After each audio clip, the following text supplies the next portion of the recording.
Dimanche 1er décembre 2013. Madame, Messieurs, bonsoir. Merci de votre fidélité.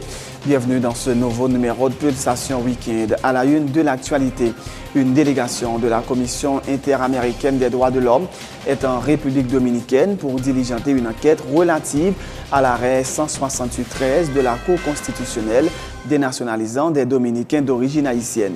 Jusqu'au 6 décembre, les enquêteurs de la CIDH établiront leur quartier au bureau des professeurs à l'Université autonome de Santo Domingo pour recevoir des plaintes dans le cadre de cette décision.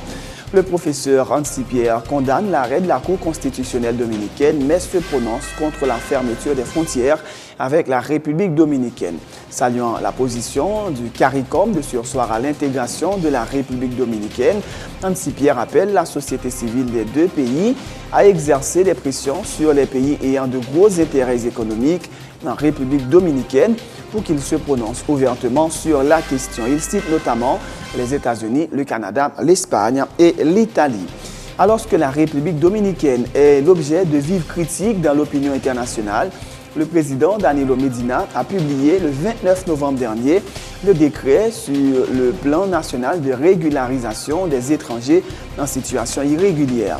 La République dominicaine s'est donc dotée d'un instrument juridique pour procéder légalement à des rapatriements massifs d'Haïtiens, analyse Rachel Charlier-Doucet, membre du laboratoire des relations haïtiano-dominicaines. Suivant ce document, il sera extrêmement difficile pour les sans-papiers haïtiens de régulariser leur situation, fait-elle remarquer. Elle appelle l'État haïtien à prendre des dispositions pour venir en aide aux ressortissants haïtiens concernés en leur fournissant des papiers d'identification. C3 Group SA a organisé samedi soir à Royal Oasis à Pétionville une cérémonie en hommage à Maggie Durcé, la styliste qui a remporté le 3 novembre dernier à Paris le premier prix AfroCap 2013 à la 5e édition du prestigieux concours international de la mode afro-caribéenne organisé par l'association AfroCap à Paris. À l'étranger, l'opposition ukrainienne ne faiblit pas. Des dizaines de milliers de personnes ont manifesté ce dimanche à Kiev, en Ukraine, pour réclamer le départ du président Viktor Yanukovych, la réalisation d'élections anticipées et la reprise d'un rapprochement avec l'Union européenne. Déterminés à renverser le régime, les manifestants ont réussi à prendre le contrôle des locaux de la mairie de Kiev. Des dizaines de blessés lors de violents heurts entre manifestants et policiers. 4 personnes ont été tuées dimanche à New York et 67 blessés, dont certains grièvement, dans le déraillement spectaculaire d'un train de banlieue à New York. L'accident s'est produit dans le quartier du Bronx où 4 wagons ont dévalé une pente boisée pour s'arrêter sur une berge près de la rivière Hudson. Et dans l'actualité sportive, après 26 matchs sans défaite, le FC Barcelone s'est incliné ce dimanche sur la pelouse de l'Athletic Bilbao 1-0 grâce à un but d'Iker Muniain. Madame, Messieurs, restez branchés pour le développement de ces titres et de bien d'autres.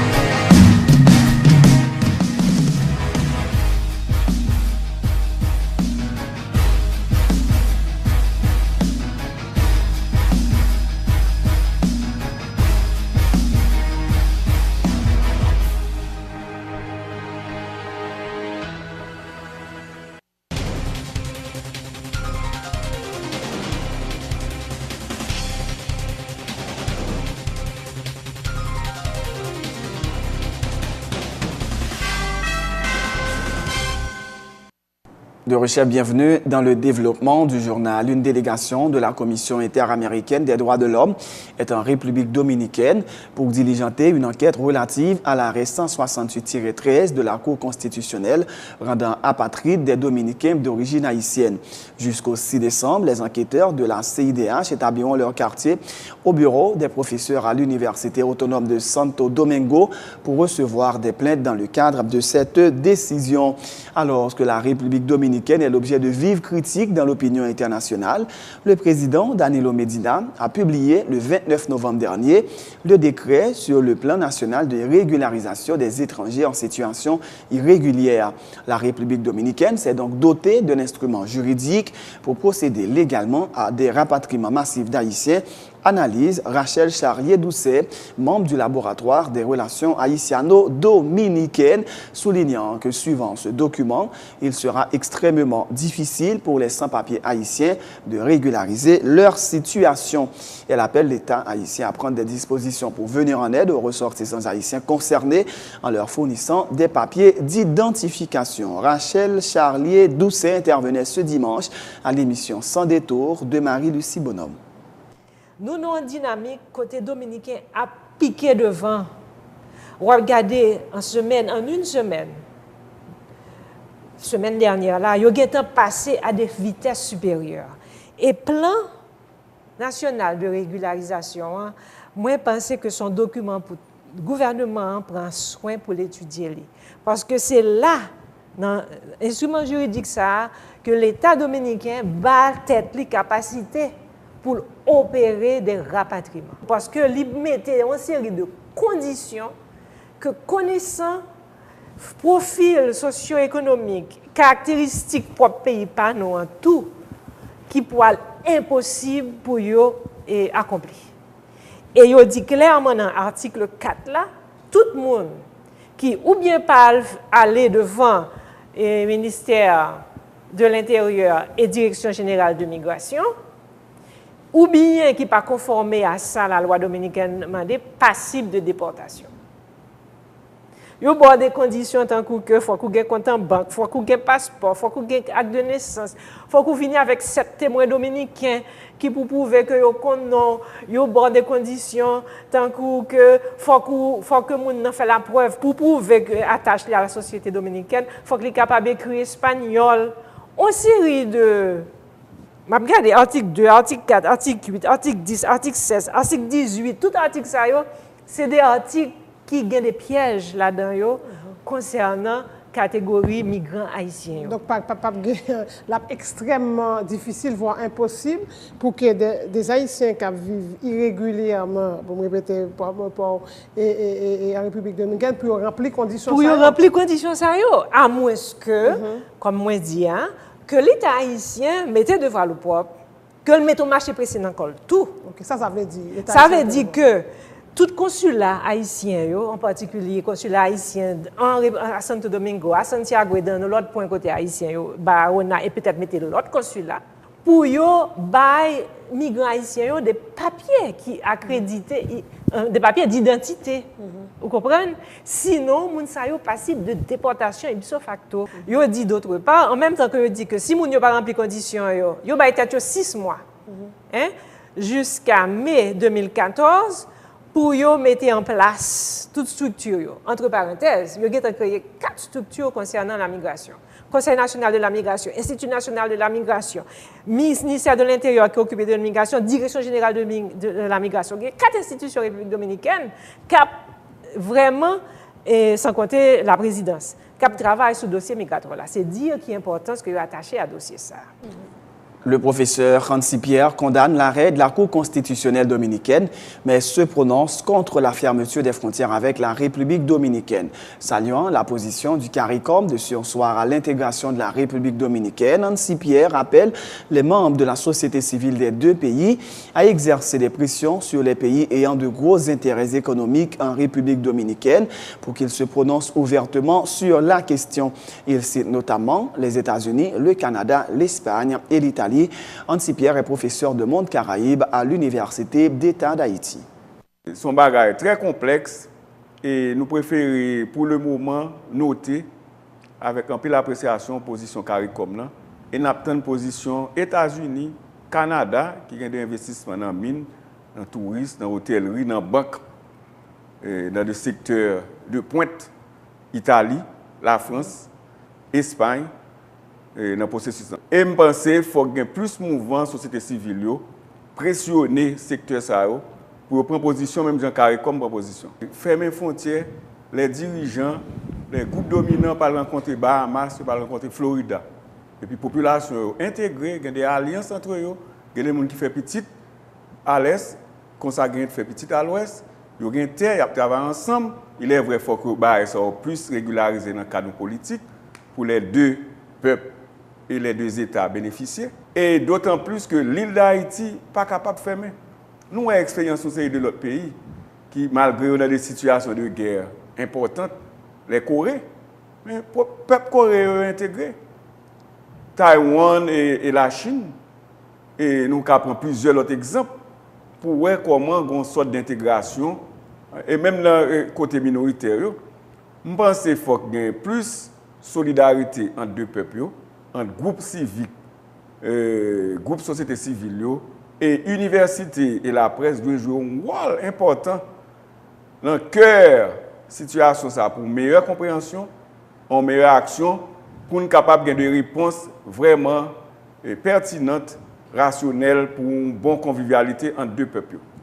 Le coordonnateur général adjoint du comité exécutif du Gard, Jean-Baptiste Azelin, qui intervenait également à son détour, appelle le gouvernement haïtien à poursuivre la bataille diplomatique pour obtenir des autorités dominicaines le retrait de l'arrêt 168-13.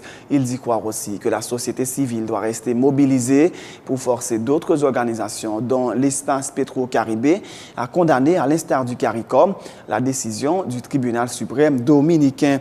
Il estime que cet arrêt représente à la fois un danger tant pour les deux pays qui se partagent l'île, mais également pour d'autres nations de la région et du monde.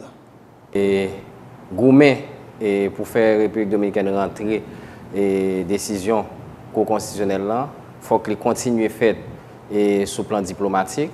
Et quand pour nous faire, et Jean-Bosset a dit là, tant que non seulement organisations régionales, organisations internationales, tant que et même Jean-Carré comme fait là, l'OEA t'a dû faire et c'est IDH t'a dû continuer saisir le dossier et faire procès de décision ça et gain de pays tout tant que les États-Unis qui est très important, espace Petro-Caraïbe qui est très important pour la République dominicaine, tout le monde ça la France, les États-Unis et l'Espagne tout t'a dû de pays qui prononcent et condamner sentence ça parce que son bagage, je pense qu'il représente un danger non seulement pour la République dominicaine et Haïti, mais sont en danger tout pour toute région et pour le monde. Mais donc, solution, la diplomatique, forcément? Solution, pour sur le plan de l'État, des États, ils doivent une bataille au niveau diplomatique. Mais pendant ce temps, il faut que l'organisation société civile continue à mobiliser aux gens à faire là. Il y a une organisation dominicaine qui est en République dominicaine qui continue à mobiliser. Nous-mêmes, tout, de notre côté, nous gagnons pour nous continuer à travailler. Parce que il y a un bagage qui est très important pour nous, et qui est dans la société civile là, et qui a travaillé de concert avec la société civile dominicaine. Il est très important à ce qu'il y ait une harmonie entre deux peuples. Nous sommes même là et nous travaillons pile pour nous mettre, construire l'espace ça, nous pas envie perdue. Prévenir les voyages clandestins d'Haïtiens aux Bahamas, c'est l'objectif d'une mission d'officiel de cet archipel attendue dans les prochains jours dans le pays. C'est ce qu'a indiqué le ministre haïtien des Affaires étrangères, Pierre-Richard Casimir, soulignant la nécessité que cessent ces voyages périlleux. Il déplore que les gens continuent d'exploiter la précarité de certains citoyens auxquels ils promettent de les conduire vers un Eldorado aux Bahamas ou au Brésil. Pour ce qui est du naufrage qui a coûté la vie à une trentaine de ressortissants haïtiens au large des côtes des Bahamas, le chancelier assure que la mission diplomatique d'Haïti à Nassau s'est saisie du dossier. Les rescapés sont présentement détenus dans un centre où ils reçoivent des soins et de la nourriture en attendant d'être rapatriés, a-t-il dit. Mission diplomatique d'Haïti aux Bahamas, saisie de dossier ça et très actif là-dedans. Données que nous gagnons jusqu'à présent, il y a à peu près 30 personnes qui malheureusement mouru dans nos naufrage. Il y a à peu près 110 qui escapés. Présentement, il y a un centre aux Bahamas. Ils viennent en aide, il y a les premiers soins, les premiers besoins, les premières nécessités, manger, nourriture, vêtements. Et à envisager rapatrier Koyo. Et l'ambassade Bahamas a des instructions très claires pour accompagner l'autorité bahamienne qui jusqu'à présent ont un comportement très correct. Et il est fort probable que une délégation ministérielle de Bahamas qui a visité Haïti pour que nous gardions ensemble non seulement comment on a traité question ça pour le présent, mais aussi pour l'avenir, pour nous garder comment nous pouvons prévenir de tels cas en général, le monde risque la vie comme ça, gagner des malfaiteurs, des gens qui sont tirés de l'argent dans main, des organisateurs et le ministre intérieur à côté de moi. Nous connaissons que le voyage clandestin sont des choses qui punis par la loi.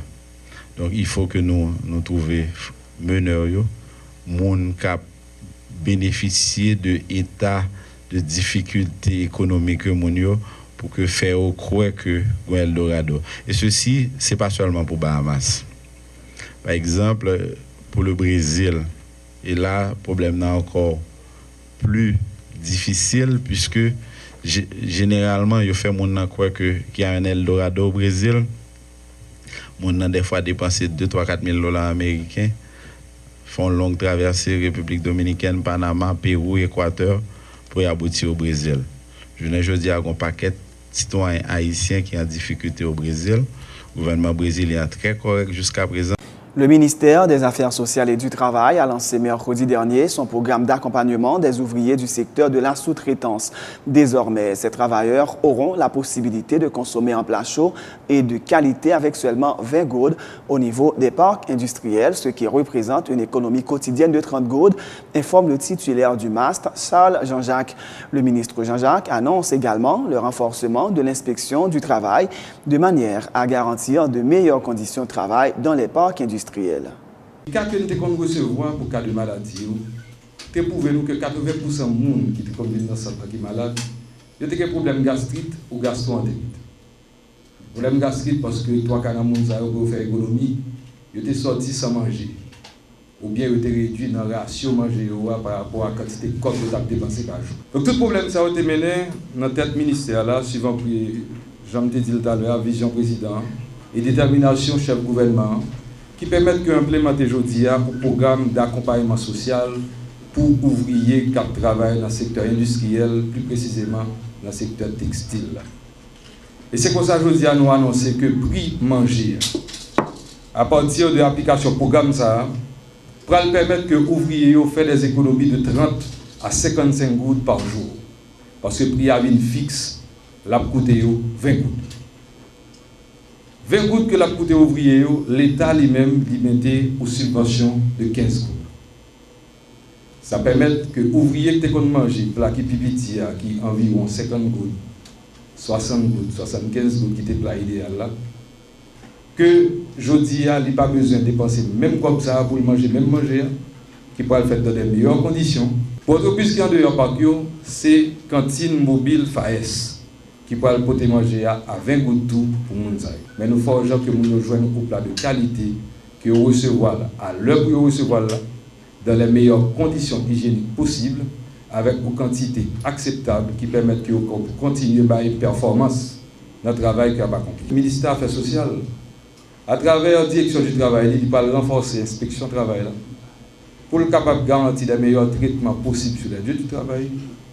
Et comment est capable d'accompagner les ouvriers et familles dans prendre les meilleures décisions possibles en matière de procréation, quantité de monde fait, qui accompagnement est capable de joindre dans l'école gratis gouvernement faire pour le dépenser moins toujours et permettre que le fait plus d'économie pour le capable de vaquer à d'autres projets personnels qu'il est capable de gagner. Tout à fait. Autre chose, C3 Group SA a organisé samedi soir à Royal Oasis à Pétionville une cérémonie en hommage à Maggie Durcé, la styliste qui a remporté le 3 novembre dernier à Paris le premier prix Afroca 2013 à la 5e édition du prestigieux concours international de la mode afro-caribéenne organisé par l'association Afroca à Paris.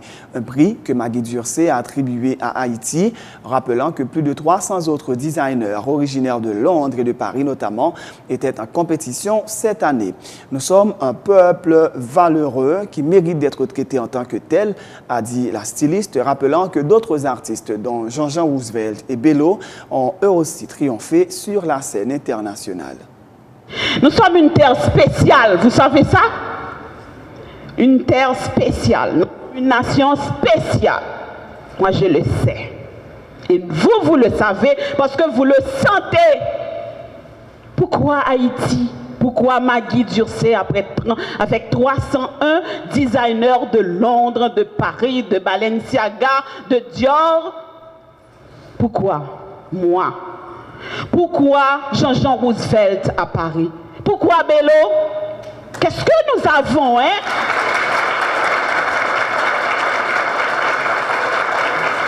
Moi, je n'ai rien à prouver. Et personne, aucun Haïtien n'a quoi que ce soit à prouver. Nous sommes un peuple valeureux et nos dirigeants doivent le savoir.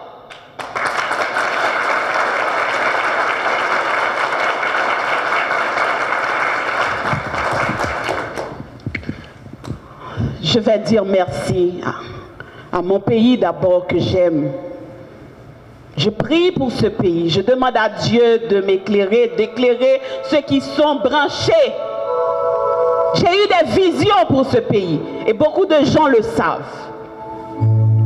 Et chaque fois qu'il va y avoir un président, moi 3 mois avant, je le sais, je le vois. Et ce n'est pas un rêve, c'est de la réalité. Je ne vais pas le dire à ces présidents-là. Mais je veux rester branché pour savoir ce qui va arriver. Et je dis ce soir aux gouvernants et aux gouvernés que nous sommes une nation spéciale. Et il faut traiter le pays en tant que tel. Nous ne sommes pas un peuple de parias. Et c'est pourquoi j'ai utilisé cet instrument à la mode pour porter à Afroka ce nègre marron. J'ai pris le nègre marron comme symbole. J'ai chanté devant le nègre marron en utilisant la chanson de Bello, Haïti levé. C'était pas simpliste. Je voudrais utiliser cet instrument pour apporter quelque chose de nouveau. Et Dieu a béni cette vision que j'ai eue pour amener ce prix en Haïti. C'est la fin de ce journal. Juste avant de vous quitter, voici le rappel des titres. Une délégation de la Commission interaméricaine des droits de l'homme est en République dominicaine pour diligenter une enquête relative à l'arrêt 168-13 de la Cour constitutionnelle dénationalisant des Dominicains d'origine haïtienne. Jusqu'au 6 décembre, les enquêteurs de la CIDH établiront leur quartier au bureau des professeurs à l'Université autonome de Santo Domingo pour recevoir des plaintes dans le cadre de cette décision. Le professeur Hansi Pierre condamne l'arrêt de la Cour constitutionnelle dominicaine, mais se prononce contre la fermeture des frontières avec la République dominicaine. Saluant la position du CARICOM de surseoir à l'intégration de la République dominicaine, Hansi Pierre appelle la société civile des deux pays à exercer des pressions sur des pays ayant de gros intérêts économiques en République dominicaine pour qu'ils se prononcent ouvertement sur la question. Il cite notamment les États-Unis, le Canada, l'Espagne et l'Italie. Alors que la République dominicaine est l'objet de vives critiques dans l'opinion internationale, le président Danilo Medina a publié le 29 novembre dernier le décret sur le plan national de régularisation des étrangers en situation irrégulière. La République dominicaine s'est donc dotée d'un instrument juridique pour procéder légalement à des rapatriements massifs d'Haïtiens. Analyse Rachel Charlier-Doucet, membre du laboratoire des relations haïtiano-dominicaines. Suivant ce document, il sera extrêmement difficile pour les sans-papiers haïtiens de régulariser leur situation, fait-elle remarquer. Elle appelle l'État haïtien à prendre des dispositions pour venir en aide aux ressortissants haïtiens concernés en leur fournissant des papiers d'identification. C3 Group SA a organisé samedi soir à Royal Oasis à Pétionville une cérémonie en hommage à Maggie Durcé, la styliste qui a remporté le 3 novembre dernier à Paris le premier prix AfroCap 2013 à la 5e édition du prestigieux concours international de la mode afro-caribéenne organisé par l'association AfroCa à Paris. À l'étranger, l'opposition ukrainienne ne faiblit pas. Des dizaines de milliers de personnes ont manifesté ce dimanche à Kiev, en Ukraine, pour réclamer le départ du président Viktor Yanukovych, la réalisation d'élections anticipées et la reprise d'un rapprochement avec l'Union européenne. Déterminés à renverser le régime, les manifestants ont réussi à prendre le contrôle des locaux de la mairie de Kiev. Des dizaines de blessés lors de violents heurts entre manifestants et policiers. 4 personnes ont été tuées dimanche à New York et 67 blessés, dont certains grièvement, dans le déraillement spectaculaire d'un train de banlieue à New York. L'accident s'est produit dans le quartier du Bronx où 4 wagons ont dévalé une pente boisée pour s'arrêter sur une berge près de la rivière Hudson.